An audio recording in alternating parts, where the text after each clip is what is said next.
Komponen sistem konduksi jantung. Yang pertama itu ada nodus sinoatrial. Nodus sinoatrial ini adalah kumpulan sel khusus atau sel pacu jantung dan terletak di dinding atas atrium kanan di persimpangan tempat vena cava superior masuk. Sel-sel pacu jantung ini dapat secara spontan menghasilkan impuls listrik. Gelombang eksitasi yang dihasilkan oleh nodus SA ini menyebar melalui gap junction di kedua atrium, menghasilkan kontraksi atrium atau sistole atrium dengan darah mengalir dari atrium ke ventrikel. Kecepatan simpul SA menghasilkan impuls dipengaruhi oleh sistem saraf otonom. Yang pertama itu sistem saraf simpatis, yang kedua itu sistem saraf parasimpatik. Selanjutnya yang kedua itu ada nodus atrioventrikular. Setelah impuls listrik ini menyebar melintasi atrium, impuls tersebar bertemu di nodus atrioventrikular yang terletak di dalam septum anteroventrikular dekat muara sinus koroner. Yang ketiga itu ada berkas atrioventrikular atau bisa disebut dengan berkas His, merupakan kelanjutan dari jaringan khusus nodus AV dan berfungsi untuk menyalurkan impuls listrik dari nodus AV ke saraf Purkinje di ventrikel. Ia turun ke bagian membran septum interventrikular sebelum terbagi menjadi dua berkas utama. Yang pertama itu cabang berkas kanan, menyalurkan impuls ke serabut Purkinje di ventrikel kanan. Yang kedua itu cabang berkas kiri, menghantarkan impuls ke saraf Purkinje di ventrikel kiri. Selanjutnya ada serat Purkinje atau plexus subendokardial sel konduksi, merupakan jaringan sel khusus yang kaya akan glikogen dan memiliki gap junction yang luas. Sel-sel ini terletak di permukaan subendokardial dinding ventrikel dan mampu dengan cepat mengirimkan potensial aksi jantung dari berkas anterioventrikular ke miokardium ventrikel. Konduksi cepat ini memungkinkan kontraksi ventrikel terkoordinasi atau namanya sistole ventrikel, dan darah dipindahkan dari ventrikel kanan dan kiri ke arteri pulmonalis dan aorta.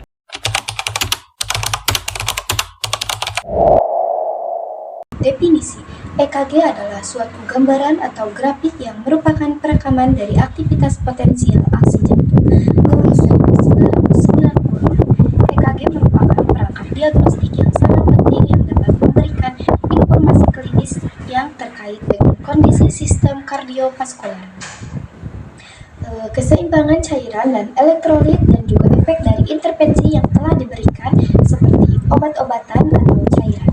Suatu lambang yang digunakan seperti P, I, R, S, dan T diidentifikasikan sebagai sebuah gelombang. Gelombang yang pertama kali muncul adalah gelombang P, yang berawal dari adanya impuls di S anode dan menggambarkan depolarisasi atrium. Gelombang IRS menggambarkan depolarisasi dari atrium ke seluruh ventrikel. Ini merupakan transmisi impuls yang lambat pada AV node. Komponen akhir dari siklus jantung adalah gelombang T, yang menggambarkan repolarisasi vertikal.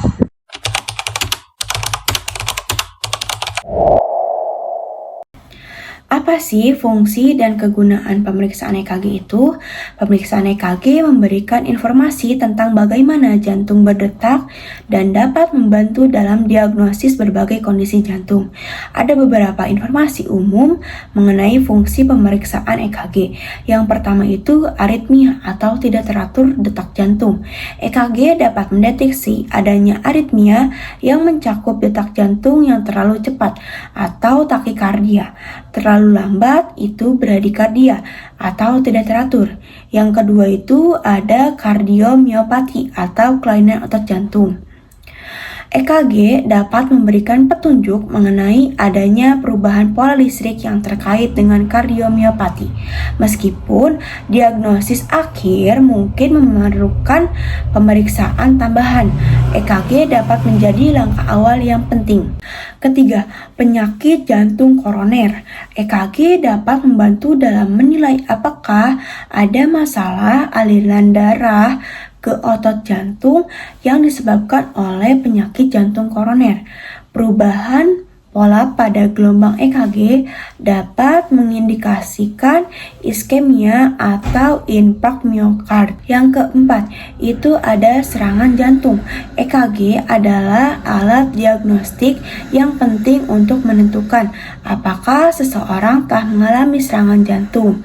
Perubahan khas pada gelombang EKG seperti elevasi segmen ST atau perubahan kompleks QRS dapat mengindikasikan infark miokard.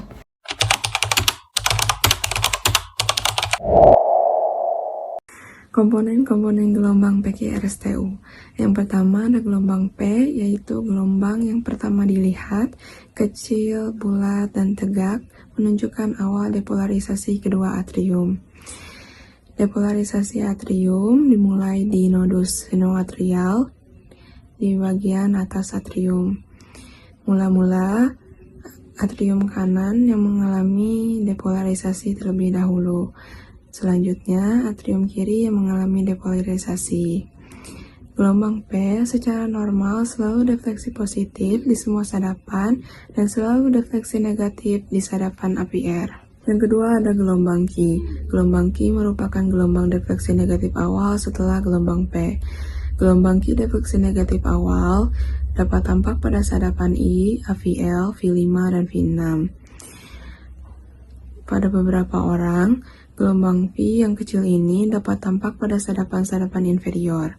Secara normal, gelombang Q lebarnya tidak lebih dari 0,04 detik dan dalamnya tidak kurang dari 45% atau 1/3 tinggi gelombang R.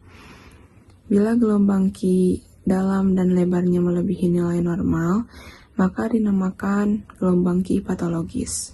Yang ketiga, gelombang R. Gelombang R merupakan gelombang defleksi positif setelah gelombang Q. Gelombang ini umumnya selalu positif di semua sadapan, kecuali AVR. Penampakannya di sadapan V1 dan V2 kadang-kadang kecil atau tidak ada, tetapi hal ini masih normal. Yang keempat, gelombang S. Gelombang S merupakan gelombang defleksi negatif setelah gelombang R. Secara normal, gelombang S berangsur-angsur menghilang pada sadapan V1 sampai V6. Gelombang ini sering terlihat lebih dalam pada sadapan V1 dan AVR, dan hal ini normal. Yang kelima, gelombang T. Gelombang T menggambarkan repolarisasi di kedua ventrikel. Gelombang T merupakan gelombang setelah QRS kompleks, normalnya positif dan inverted di AVR.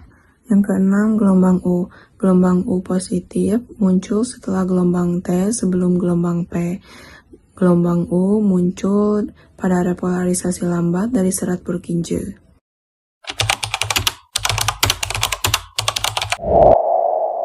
Cara menghitungnya yaitu irama frekuensi jantung dapat ditentukan dengan menghitung jumlah kotak besar. Jika di dalam satu kotak besar ada dua gelombang R yang berurutan, berarti setiap gelombang R berjarak 0,2 detik. Karenanya selama 1 detik penuh akan ada 5 siklus aktivitas jantung, detik dibagi dengan 0,2 detik. Dan selama 1 menit 300 siklus atau 5 kali 60 detik. Karenanya frekuensi jantung adalah 300 denyut per menit. Jarak interval RR kita hitung berapa jumlah kotak besarnya. Jadi rumusnya adalah 300 dibagi jumlah kotak besar yang terdapat dalam interval RR. Metode ini dapat dipergunakan pada denyut jantung yang teratur. Contoh, jika dari hasil sadapan EKG ada 5 kotak besar, maka dapat ditentukan hasil frekuensi denyut jantungnya adalah 300 dibagi 5 sama dengan 60 kali per menit.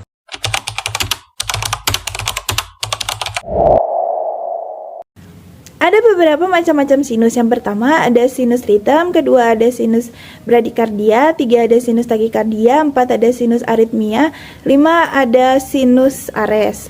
Gangguan pembentukan impuls DSA node atau biasa disebut dengan disfungsi nodus sinus atau SND terjadi akibat nodus sinus atau pacu jantung alami yang tidak bekerja secara baik sehingga mengakibatkan irama jantung abnormal. Kondisi ini dapat memicu bradikardia yaitu denyut jantung lambat, lalu takikardia denyut jantung cepat, lalu sinus ares atau hentinya sinus yang semuanya dinamakan sindrom sinus sakit. Gangguan ini diakibatkan karena penuaan, fibrosis, atau kondisi lainnya yang mempengaruhi nodus sinus atau atrium kanan.